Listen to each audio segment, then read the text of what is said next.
ito po ang kwarto na ating tutulugan. Tara, pasukin natin. Ganda talaga dito. Yan oh. Oh. Yan, dalawang kama. Pwede dito sa honeymoon. Magtutropa, kaibigan yan. Ito yung TV, pwede kayo manood.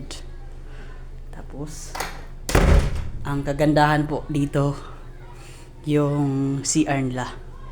Tapos, yung tubig dito, kapag hindi ka gagamit ng hot water, ay sigurado, manginginig ka sa lamig ng tubig dito dahil sa bundok po ito eh.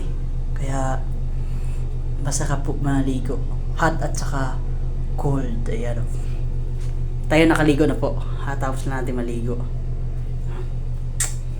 So, yan. Dito tayo matutulog mamaya. You know? Ganda. At tingnan natin yung labas simula sa kwarto natin. Ayan. Yan yung labas. Yan. Yung kwarto. May kwarto rin yan dyan. Oh. Ayan po yung swimming pool. Ayan po yung resto.